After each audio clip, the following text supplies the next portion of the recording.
Yeah, but you got to stop that audio thing. I will. Hello, everybody. It's me, San Martin, Mr. Greg Mengarelli, Mayor Greg Mengarelli, and Eric Knight on the Prescott Times morning show. How in the heck did I do that? We'll find out right now.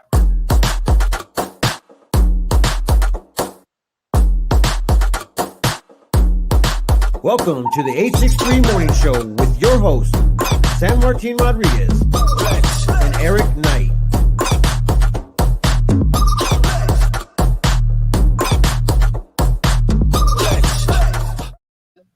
No, I don't have headphones. Okay. Doggone it. I'll exit out of here in a minute. All right. You're on. How are you guys doing? I'm literally having Martin withdrawals from my Android to my new iPhone, and I'm telling you what, I have. Anyways, it doesn't matter. It's not about me today. It's about this man. And wait, first, before we get into this, Eric has to tell us what day it is. Oh, you knew you were going to do that to me. It happens, no, Eric. It is. All right. You know so what? We'll go ahead and give it to Is our... it Thursday or is it Friday? Thursday. Is it Thursday? Or is it Wednesday? It's Thursday all day today. So, because kids are going back to school, it is National Summer Leisure Day. Oh, gosh. There you go. So it's not a food one for once. Yeah. That's kind of terrible. Because I love leisure. Food. I love food. Well, you know what? I'm already getting into Hawaii mode. And so, sincerely, I'm like, oh, the beaches of Hawaii. So I'm going on 2-week vacation, and it actually started yesterday. Even though I'm still here. Got it. Okay, I'm going to pull up the comments, so you got that. If you want to kill Okay. Right. We're going to go ahead and take this off. But anyways, guys, without further ado, let's go ahead and just talk about what's happening with Mr. Mayor Greg Mengarelli. How you doing? We're doing great, working hard and winding down a campaign right now. I tell you what, man. I'm going to say it one more time. If nobody out there really likes San Martin saying this, I hate politics. And I don't say it as if I hate the people behind the scene. It's just more or less that it's so terrible of all the things that we're hearing and saying and the stuff that is just coming into our community, which to me, it's really hard because Prescott is so small. Mm-hmm. And it's just like you're always going to see the people that you push out or, talk crap about in general. So I don't want to talk about that today. Besides the fact is I know for a fact that's not you. I know for a fact that, I met you a long time ago, and for you to go ahead and reach out your hand and be like, hey, Martin. And every time you see me, you're like that. And I actually think that's common respect. But tell everybody why you are wanting to run again. Yeah, thanks for the opportunity. It's great to be with you guys today. I love Prescott. Been here 26 years, raising a family of 9. Been in the community a long time, working at United Christian Youth Camp for 26 years, and now have a new job. But I just love our city. I love everything about all the folks here that contribute so much to our values and morals. And we have such a special place. We just had the rodeo, which is a marquee event for us, 4th of July. Christmas is always a big deal for us. Those are probably the 2 times of year that I think we really show off who we are. And I think, because I know the community, because I've been here a long time, because I'm invested, because I understand business and running a business in the city, I just think I'm really framed up to be the best person to continue to lead our city. And there's so much more to do, Martin. We look at Hilton Garden Inn and Granite Creek Park, and we look at the Granite Creek Corridor or the airport, the new city hall, paying down the PSPRS unfunded liability. There's so many things that I want to continue to get done here.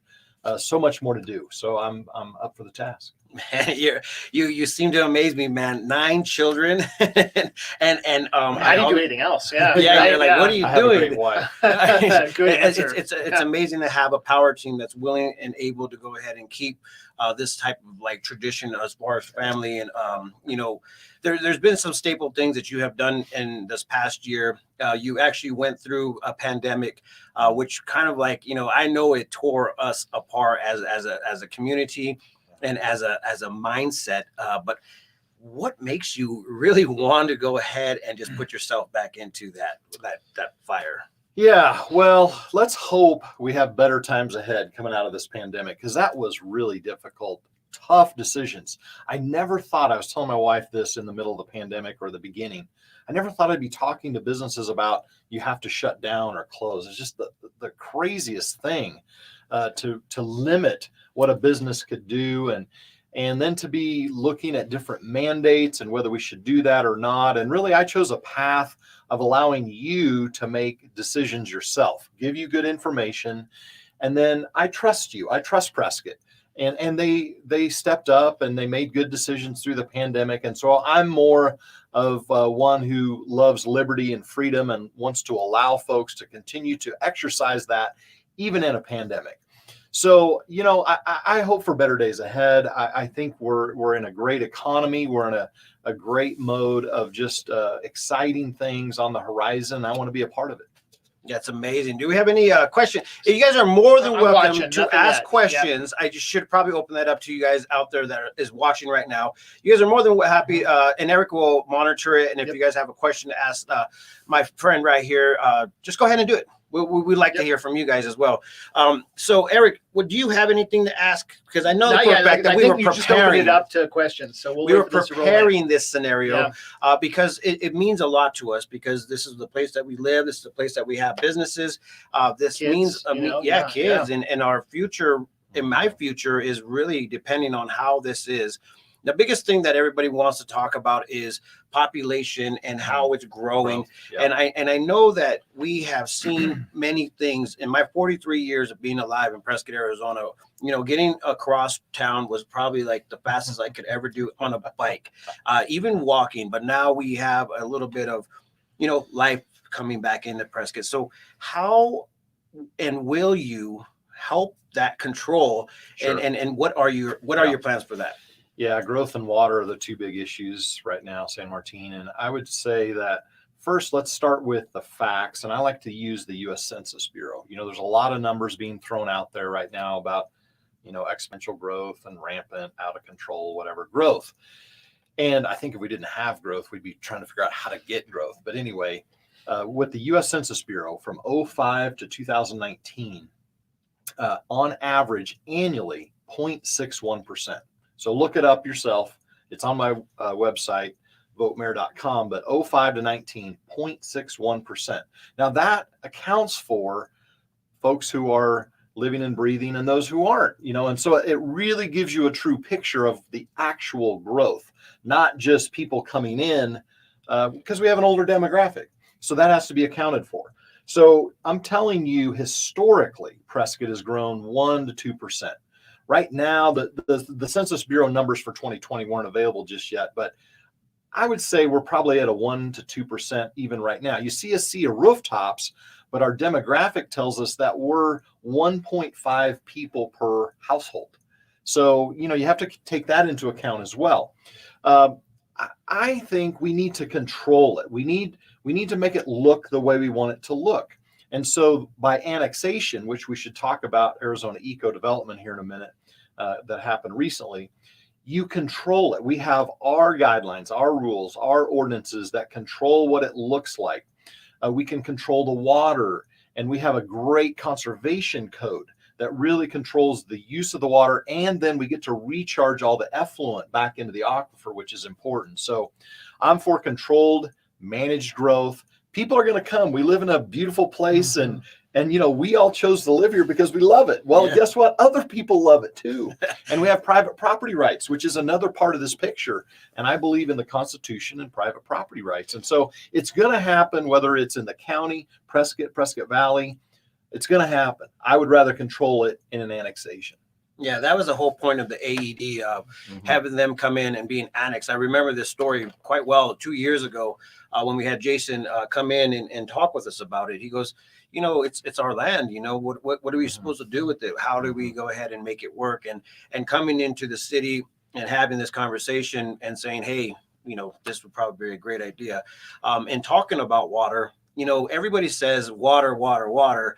Tables are saying something different. Wells are saying something different. How are you going to justify the actual facts that are coming from the citizens that are around the area? Yeah, a lot of talk about water. And again, I like to talk factually about what's actually happening with our water, which comes from our utility department. I can speak to that specifically. we have a sub basin underneath Chino Valley and kind of north of our airport where our well field is. And that sub basin has 3 to 5 million acre feet of water in it. Now, it's hard to wrap your brain around that and what does that look like, but it's a large sub basin of water there. So let's just say 3 million acre feet. We use 7,000 acre feet a year. So that gives you some idea. If you just did math, like we never recharge it and it never replenishes itself, you have water for years and years to come. And I realize that doesn't account for county and other uses in that same subbasin, but we also recharge a lot of water. So every home that we deliver water to, particularly in new development right now, 90% of the water that we deliver to that house comes back in effluent and then goes back into recharge into the aquifer. Yeah. And so that's pretty significant. And never mind the fact, and I realize the lakes are low right now, but when the lakes are overflowing from snow or monsoon, we can recharge 1,100 acre feet a year from those lakes. And we do that very efficiently and effectively. So I just think with water, you know, it's sometimes people use water as a way to try to scare us into not growing, or we're growing too much or too fast because we're out of water. And it's just not true. The state allocates us 16,500 acre feet of water a year. They must know what they're doing, and they give us that allocation. We're using about 40% of that allocation. And look, we're landlocked. We're never going to be Phoenix. People are talking about we're going to be Phoenix, we're going to be LA, whatever. It's just not going to happen. We're landlocked. We only have 18% of private property in our state. For us here locally, with the forest, with Chino Valley, with Prescott Valley, we're only going to get to about 80,000 people decades from now, you know? And so I just think we need to deal with facts. You know, people are talking about we changed the water allocation per home. Well, we didn't. We changed it to truly reflect what each home was using. Yeah. We went from 0.35, which was, in my view, arbitrary, 0.35 acre feet per home, to 0.17 acre feet per home, because that's what our utility department numbers were telling us was being used. And so I want a true reflection of what we're using, not some arbitrary number. Does that make sense? Yeah, of course it does. And I don't know if I should correct or what. I thought the population in Prescott Valley was around 140,000 right now currently. Are you saying that 80,000 more could actually fit here, or how's that work? Yeah, no, good question. I'll clarify. I'm just talking about Prescott, because you're right. The Tri-City area is much larger, but right now we're in the low 42,000 in the city limits. We're a little bigger than that when you talk county, that's kind of in and around Prescott. But with population growing in those areas where we have private property and opportunities to grow, we've done a study, and it's 85,000 people for Prescott. We max out. All right. So with that being said, how am I going to feel from driving from this office to downtown Prescott? Yeah. And I once again, born and raised in Prescott. I love the ability to drive from Prescott to Prescott Valley in 7 minutes flat. I actually timed it. I was like, man, this is amazing. Especially on your motorcycle. Yeah. It's actually not now. We can't do that now. We're actually like on a different level. It really takes like 20, 30 minutes now. So if that reflects 80,000, if we could actually fit that many people here, what are we going to do for the roadways? I mean, there's only 3 ways in. I always like to get perspective on this too. Every time I go to Phoenix, I'm like, oh man, I love Prescott. When I'm sitting in Sedona, have you ever been to Sedona? Yeah, Holy same kind of way. Yeah. But honestly, I don't like traffic either. And Willow Creek does get congested. We're here off Willow Creek now. And there's really nothing more we can do with that other than we're working on timing of lights. And you'll see these little lantern things on the top of the stoplights. That's what we're doing, is getting that so it'll help us flow Willow Creek much better. But to answer your question with traffic, there's a couple things. 69 highway, we're working on getting that so it's all 4 lanes. You know, every once in a while, like at Lamb Chevrolet coming into town, it'll go to 2. Like, and we know how to game that, right? Yeah. Why do you do this? Yeah. So that'll be 4 lanes, so that'll help that corridor. And then 89 highway really is an alternative to Willow Creek. And right now, through those rocks or dells there, it goes to 2 lanes. We're working on a plan to get that to 4 lanes, and that will take pressure off of Willow Creek Road. And then here's the other thing I'd tell you. We're working on a North Prescott area plan, And we want to master plan kind of what North Prescott looks like. And what'll happen is Saddlewood, Walden Ranch, Granite Dells Estates, all those developments up there will have their own opportunities for commercial and retail, and they'll have their own maybe town center, so to speak, where they're not coming in to downtown as much. They're shopping and doing what they need to do for entertainment or whatever up there, so they're not necessarily needing to hit. Yeah, I was actually hearing that could be the new downtown Prescott with the airport right there. I mean, like, I would be, there's a hospital getting ready to be built. Yeah. I would be careful with. I mean, downtown's always downtown, right? That's not changing. We preserve that. We want that. That's always going to be vibrant, beautiful. Everybody's and I get what you're saying, but a second downtown in the north would make sense, where you have this place where people can go to congregate and to do retail and all their business, entertainment, whatever needs they have. They should have that local opportunity. And if you do that, then you're going to reduce Willow Creek and 89 highway traffic. Yeah. All right. We got lots of comments and we got some questions. I'm going to weed through. Sorry, guys. I was taking the stage. It's okay. So TC Carpet Care is asking, they grew up in Madison, Wisconsin, and watched the pollution grow and the lakes became nastier and nastier. What are we doing to keep the waters clean and an influx of construction to add to the contaminants? Yeah, that's really good. So great question. Willow and Watson Lakes, I would say, are the two, Eric, that we're most concerned with regarding contaminants. And when you talk about that, I think of our wastewater treatment is unfortunately, one of the contributors to the pollution in our lakes and why you get so much algae growth, et cetera. Councilman Steve Blair, I appointed to a commission to look at moving people from septic to wastewater, to our wastewater system. And we have, I think it's around 3,000 homes in the Prescott area that are on septic.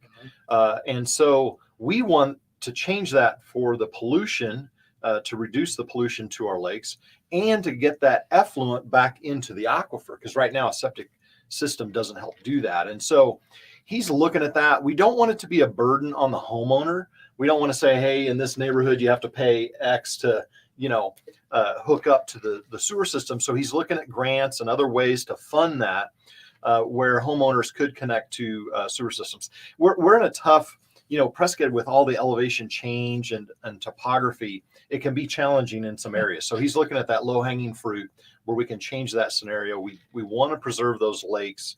Those were purchased years ago by the city council, made that move. And what a great move, because it was a Chino Valley Irrigation District owned lakes. And they would go down every summer because they were irrigating with that. And so we got it for recreation and recharge now, but very concerned about that. We have Councilman Blair and a commission working on the health of those lakes right now. You got lots of great comments here, just people commenting, saying, thank you. Oh, good. And things like that. Jean, who owns the brewery over there off of Montezuma, said that when she was here 20 years ago, they said that the water thing is basically the same issue as it was today. So I've seen this. Yeah. It just cycles, and people get uptight about the water. And I've never seen a municipality, by the way, that has run out of water. Never happened that I'm aware of in the United States. And look, water's important, and we will manage it well. We will take care of it. It's important that we do that. Well, I think you got a good point about the AED thing. As far as once septic's in, it's hard to get people off of it and expensive. Yep.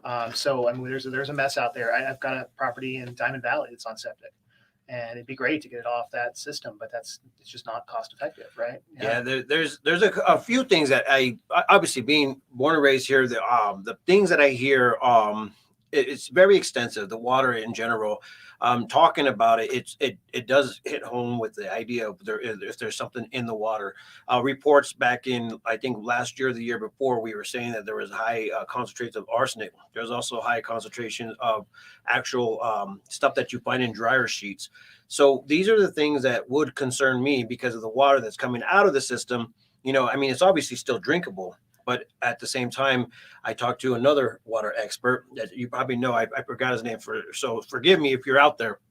But he was talking about how if you have something that's said to be in the water, it's like it's not going to equivalent the actual pill that you took, in one day. It's kind of weird, but the amount of stuff coming in here, how can we keep and make sure that our water is safe to drink? Groundwater safe. Yeah. Well, our folks work really hard on this, and we're regulated by Arizona Department of Environmental Quality and ADWR, and so we meet all those standards, and our folks do a great job. It's monitored very closely, and we have a great well field. I'm confident. People talk about the water table going down, and yes, I understand that maybe 6 inches, maybe a foot a year, whatever, but you're talking about hundreds of feet of water too, in many cases in that well field. And so I wish we had a better picture underground, and someday maybe we will, of what that sub basin actually looks like. Because it would really help. Yeah, people. that would definitely help. I think Yeah. that they actually do have the way to monitor and send depth things, because they do it over the ocean, but I don't know if it's over the ground. But the good thing about this is that we have an understanding that it's okay. The way of life in Prescott is good. Don't worry about that. People are actually talking so much about it, but I guess there is the issues of growth. I mean, no matter what, if you do grow, we're going to have those growing pains. And so I guess my thoughts is like, put a man in position that's going to make sure that we have those things happening. And you said it in your council meeting the other week. I get paid $400 a month. Now, 700, but 700, 400, Take us out to dinner. whatever it may be. But at the same time, for a man only, to get paid that much and take all this heat and stuff like that, I think that there's a reason why you're in this position. And I don't think it's to help out your own personal gain, but to actually be a part of it. Can you tell everybody, let's take you back to the reason why you actually decided to get into what was your main thought and your main focus when you decided to become a mayor of Prescott, Arizona? Sure. Yeah, the city's given me so much, and my family over these last 26 years. And I just felt like it was important to give back and to also keep the traditions that we love. I mentioned 4th of July and Christmas, and there's so many others that we can think of. It's important that we keep all those things as the focus, make sure that we keep Prescott the way Prescott is now, and the things that we love, but then improve upon it as well. And I think we've done that. When you look at Hilton Garden Inn and the splash pad and the airport and Granite Creek Corridor and now City Hall and all these great things that are happening, we want to keep our traditions, keep our heritage, make sure we keep our values, but then just improve on it. And when you talk about growth, San Martin, I was thinking, there's a lot of good things that come with growth. People like Costco. They like Trader Joe's. They like good health care. You like a new terminal and what's going on with air service, et cetera. And so those things come with growth, honestly. We're reducing the need to go to Phoenix as much. Back in the day, you had to go to Phoenix. You didn't have Amazon. Nope. And you didn't have a lot of the stores and retail that we do now. So you'd have to go to Phoenix a lot for some things. Yep. We don't have to do that as much anymore. And so you want a quality of life. We don't want as much traffic, but you also get a lot of benefit. We may be getting Banner Health here later this year or next year. That competition in that marketplace of healthcare is important for us. It'll improve our healthcare. And so, there's this kind of give and take, right? And growth, there's some good things that come with growth. Well, we had Grant here yesterday, and he was talking about the right kind of growth. So what are the things that you envision? I mean, how do we get that right kind of growth? Yeah, a great question, Eric. I think about jobs when you say that right away. And, we need to diversify. We've had tourism and we've had retirement, and those are great. Such a great benefit to have the retirement community here because they give so much to our community in volunteerism and other ways. But we need to diversify. And I think we're doing that when you see a combat proven technologies come in on the north end of town and bring these high paying tech jobs. We've got to kind of continue to look for ways to bring the right kind of technology here that benefits our families and attracts the families here, and bring some tech jobs that will really improve the job market here locally. And for that matter, we have another business coming that is bringing kind of medium pay jobs, and it's a couple hundred jobs. It's going to be amazing. I can't wait to share that announcement with you out at the airport. But the airport seems to be kind of that hub for jobs, particularly these tech jobs. And aerospace is another place. Electric aerospace. We're seeing a lot of interest in Prescott for electric aerospace innovation, and I'm excited to bring that to Prescott for the jobs and keep Embry-Riddle students here and Yavapai College students and Prescott College students here. They want to be here. They love Prescott. We just don't have our opportunities for them. And I'm personally, I want my kids to have those opportunities as they grow up, so my grandkids stay here. Yeah, no, It's a that's huge it. I thing. think we're all on board with that. Yeah. Yeah. It's a huge thing. So I mean, this is totally like something that you guys have never talked about. But when I start hearing about growth, I also start hearing about, more vehicles. And a lot of people do register their vehicles here in Prescott, Arizona, because there's no emissions laws. Is by any chance, are you going to go ahead and try to help out that? Is there a way that you can go ahead and try to help that out? I know a lot of you car buffs are going to kill me for saying this, but let's just be honest, man, with more cars and vehicles that don't have that emission control is going to cause something like, what would you call pollution? Yeah, not on my radar, not something we currently regulate. That's kind of outside my That's lane. county is what Yeah. that is, county and Yeah. state. Yeah. Yeah, well, I mean, it's just one of those things that I've always realized that, sometimes Prescott is so beautiful, but we also sit on a nice plateau, actually showing where we sit. A lot of stuff just falls off to the side of us, which is cool, but at the same time, it's just a great question. Anyways, what other questions do we have out there? We got all kinds of comments and questions. Some Okay. of them really good, some of them interesting. Oh, man. I don't have my comment, or else let's just do it. Read them all. Yeah, I'm not gonna read them all. Come on. Let's see. Let's see here.